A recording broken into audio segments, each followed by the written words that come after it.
যে মৌলিক স্বাধীনতার চেতনার বিষয়গুলো সবকিছুই সেদিন ভুলুণ্ঠিত করা হয়েছিল। বঙ্গবন্ধু শেখ মুজিব শুধু একজন ব্যক্তি ছিলেন না, তিনি একটি দর্শন, তিনি একটি আদর্শ, যেই দর্শন এবং আদর্শের কোনো মৃত্যু নেই। আমরা দেখেছি যে একদিকে যেমন বাঙালি জাতির অধিকার প্রতিষ্ঠার জন্য দীর্ঘ 23 বছর নিরলসভাবে সংগ্রাম করে গেছেন বঙ্গবন্ধু শেখ মুজিব, ঠিক তেমনি তার পাশাপাশি থেকে নেপথ্যে থেকে তাকে সহযোগিতা করেছেন বঙ্গমাতা বেগম ফজলুন্নেসা মুজিব, তার সহধর্মিণী। কাজে এই মহিয়সী নারীরও আমাদের স্বাধীনতা সংগ্রামে যে অমূল্য অবদান রেখে গেছেন সেটাও জাতি চিরকাল শ্রদ্ধাভরে স্মরণ করে। জাতির পিতা বঙ্গবন্ধু শেখ মুজিবের জীবনকে আমরা যদি একটু বিশ্লেষণ করি, তাহলে দুটো ভাগে যদি দেখেন, খুবই স্বল্প পরিসরের জীবন তার, এবং তার প্রথম অংশে যে 23 বছর তিনি কেবলমাত্র মানুষের অধিকার প্রতিষ্ঠার জন্যেই সংগ্রাম করে গেছেন, জেল জুলুম মামলা হামলা সকল কিছু সহ্য করে গেছেন, কিন্তু অন্যায়ের কাছে কখনো মাথা নত করেননি। বাঙালির অধিকার প্রতিষ্ঠায় তিনি কখনো পিছপা হননি, তিনি কখনো সেখানে কোনো আপোষ করেননি। তার ঐতিহাসিক 7ই মার্চের ভাষণ, সেখানে আমরা দেখেছি তিনি বলছেন যে আমি প্রধানমন্ত্রিত্ব চাই না, আমি বাংলার মানুষের স্বাধীনতা চাই। তার ব্যক্তিগত জীবনে কোনো চাওয়া পাওয়া ছিল না, তিনি ছিলেন নির্লোভ নির্মোহ এক মানুষ, যিনি কেবলমাত্র দেশ জাতি এবং মানুষের কল্যাণে কাজ করে গেছেন। দুঃখী মানুষের মুখে হাসি ফোটানোই ছিল তার জীবনের মূল আদর্শ।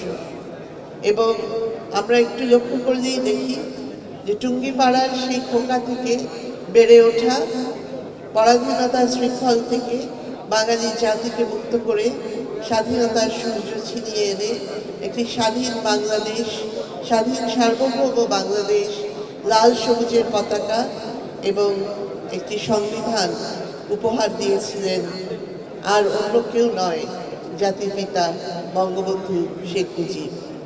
আর তার সেই বেড়ে ওঠা, খোকার জীবন থেকে বেড়ে ওঠার অনেক উদাহরণ রয়েছে, যেখানে দেখবেন যে সেই শিশু বয়স থেকে তিনি মানুষের প্রতি কতটা দরদি একজন মানুষ ছিলেন। একটা শিশুকাল থেকে তার পরিচয় আমরা পেয়েছি এবং পরবর্তী জীবনেও তাই।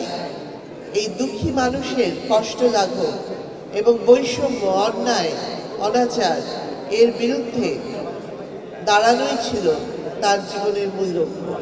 পরবর্তীতে 52 ভাষা আন্দোলনে, সেই 48 থেকে 52 ভাষা আন্দোলনেও তিনি গুরুত্বপূর্ণ ভূমিকা রেখেছেন। তাকে তখন গ্রেপ্তার করে কারাগারে রাখা হয়েছিল এবং কারাগারে অন্তরীণ থাকার সময়ই 52 এই ভাষা আন্দোলনের পর যখন তাকে মুক্ত করা হয়, তখন তার শারীরিক অবস্থা খুবই দুর্বল হয়ে গিয়েছিল, কেননা তিনি সেই জেলের ভিতরেই তখন অনশন করেছিলেন এবং সেই অনশন করে প্রায় মৃত্যুমুখে পতিত হচ্ছিলেন, এমনই একটি পরিস্থিতি হয়েছিল। সেই সময় তাকে তার পিতা, যখন তিনি মুক্তি পেলেন, তাকে কারাগার থেকে নিয়ে বাড়িতে নিয়ে যান এবং তখন বঙ্গমাতা বেগম ফজলুন্নেসা মুজিব, যাকে তিনি রেনু বলে ডাকতেন, তিনি বঙ্গবন্ধুকে বারবার বলছিলেন যে তোমাকে এই অনশন কে করতে বলেছে, নিজের শরীরের এই পরিস্থিতি তুমি করেছো, আজকে যদি তোমার কিছু হয়ে যেত তাহলে আমাদেরই বা কি হতো, আর দেশের মানুষেরই বা কি হতো। বঙ্গবন্ধু শুধু এটুকুই জবাবে বলেছিলেন যে আমার কোনো উপায় ছিল না। এই যে একজন মানুষ, সমগ্র জাতির দায়িত্ব তিনি নিজে নিয়েছেন এবং যা তার করা সঠিক মনে হয়েছে, নিজের জীবনের ঝুঁকি নিয়েও তিনি সেটা করেছেন এবং বলেছেন যে তার আর কোনো উপায় ছিল না। এখান থেকে আমরা তার সেই ব্যক্তিত্বের পরিচয় পাই। এবং তারপরে 6 দফা, 69-এর গণ অভ্যুত্থান, 71-এর স্বাধীনতা যুদ্ধ, 71-এর সেই 25শে মার্চের কাল রাত্রিতে বঙ্গবন্ধুকে 32 নম্বর ধানমন্ডির বাড়ি থেকে গ্রেপ্তার করা হয়। তিনি চাইলে ওখান থেকে আগেই সরে যেতে পারতেন, কিন্তু তিনি তো তা করেননি। তিনি 25শে মার্চ 32 নম্বরের সেই বাড়িতেই অবস্থান করেছেন এবং সেখান থেকেই তাকে পাক বাহিনী গ্রেফতার করে সেদিন নিয়ে গিয়েছিল এবং দীর্ঘদিন জানা যায়নি যে তাকে কোথায় নিয়ে যাওয়া হয়েছে। এরকম অসংখ্য উদাহরণ রয়েছে তার সাহসিকতা, অদম্য সাহস। আইয়ুব শাহী, ইয়াহিয়া শাহীর রক্তচক্ষু তাকে কখনো দমাতে এমন কুসন্তান হলাম দেশের জন্য, এখন পরামর্শ দিয়ে আপনি দেশ ছেড়ে চলে যান, এই অবস্থা হলো আমার। মনে করি না আমার এই অবস্থা হয়েছে যে আমি দেশেরই সন্তান, এই দেশেই থাকবো, দেশের জন্য যে কাজ করি সেটাই করব, এটা যতদিন আমি বেঁচে আছি সেটাই করে যাব। আমাকে বিভিন্ন দেশ থেকে আহ্বান জানাই, আমি কেন ওখানে দেশে থাকছেন। আজকেও একটা নতুন দেশ থেকে আহ্বান পেলাম, বলে আমরা সব ব্যবস্থা করে দেবো। এটা আর একটা নতুন দেশ যোগ হলো আছে। কিন্তু আপনি বাংলাদেশেই থাকতে চান, এবং আমাদের কাছে যেটি মানে আমরা সাংবাদিক হিসেবে আপনাকে প্রশ্ন করতেই হয়, আপনি দেখেছেন যে আপনার প্রতিষ্ঠিত গ্রামীণ ব্যাংকের একটি সংবাদ সম্মেলন হয়েছে, সেই গ্রামীণ ব্যাংকের সংবাদ সম্মেলন থেকে আপনার বিরুদ্ধে যে অভিযোগ করা হয়েছে সেই অভিযোগ মানি লন্ডারিং এর।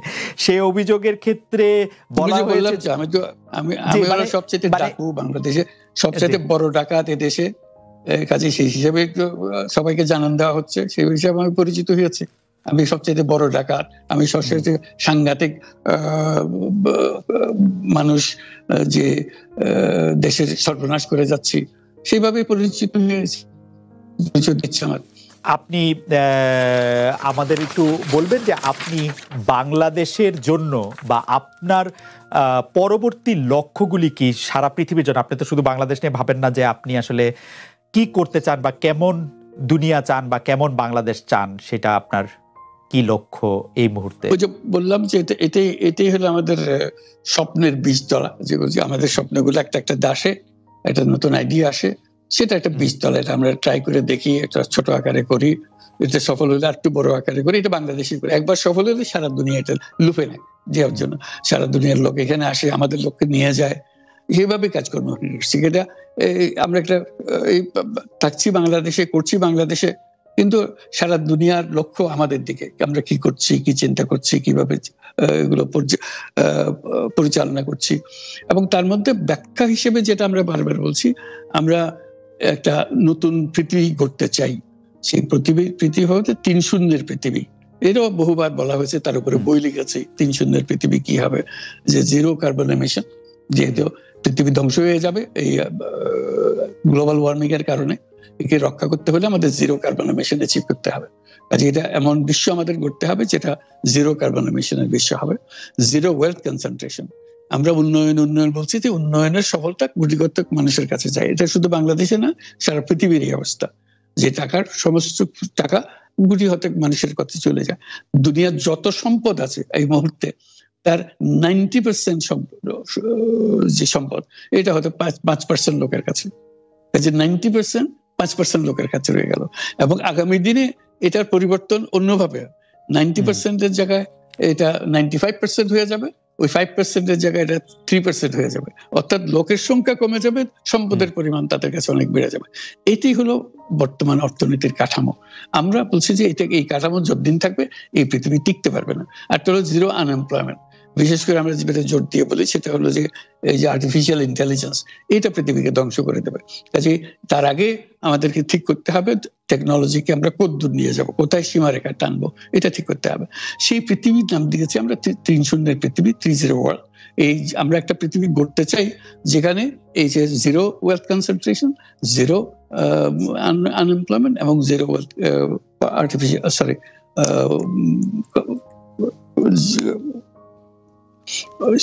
গ্লোবাল ওয়ার্মিং 0 হবে। এটাই এই 3টা জিরোর মধ্যে আমরা থাকবো।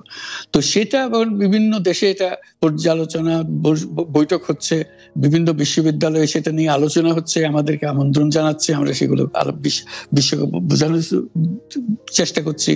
এটার বড় নিয়ামক হবে সোশ্যাল বিজনেস। এই সোশ্যাল বিজনেসের মাধ্যমে এগুলো করা যাবে। কারণ সোশ্যাল বিজনেস সঙ্গে আসছে, সোশ্যাল বিজনেস এবং কত জায়গা থেকে কত ভিন্নভাবে এগুলো প্রসার করা হবে সেটা আমাদের উপর আমাদের দায়িত্ব হয়। আমরা এগুলো ব্যাখ্যা করি, আমাদেরকে বিভিন্ন বিশ্ববিদ্যালয়ের মারফতে হয়। 107টা বিশ্ববিদ্যালয়ের এখন সোশ্যাল বিজনেস সেন্টার আছে। এটার নাম হলো সাধারণত ইউনুস সোশ্যাল বিজনেস সেন্টার নামে পরিচিত হয়। নিত্য নতুন বিশ্ববিদ্যালয়ের সঙ্গে যুক্ত হচ্ছে। সর্বশেষ যেটা কিছুদিন আগে আমরা পত্রিকায় দিয়েছিলাম যে finance university of Russia, finance university Moscow, তারা বলছে যে আমরা এখানে ইউনুস সোশ্যাল বিজনেস সেন্টার করব এবং আপনাকে একটা দায়িত্ব দেব, একটা ইন্টারন্যাশনাল অ্যাডভাইজারি কমিটি আমাদেরকে বানিয়ে দেবেন এবং আপনি সারাক্ষণ এটা তদারকি করবেন। সেটা এই সপ্তাহের মধ্যে আরেকটা বৈঠক হবে, তাদের সঙ্গে জুম মিটিং হবে, যে তারা অগ্রসর হচ্ছে। অর্থাৎ এটার গতি শুধু সীমাবদ্ধ কোনো বিশেষ ধরনের কাজে না। চায়না এটার একটা অগ্রগামী দেশ, যেটাতে সোশ্যাল বিজনেস নিয়ে তারা বহু পরিমাণ মনোযোগ দিচ্ছে। কাজে এইটা দুনিয়ার ডানে বাঁয়ে উত্তর দক্ষিণে সবার কাছে আছে। কাজে সেটাকে আমরা তুলে ধরছি।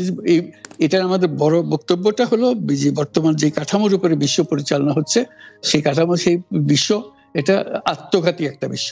এটা নিজেকে বিলুপ্ত করা ছাড়া এটার কোনো গতি নেই, যে গতিতে আমরা এগোচ্ছি।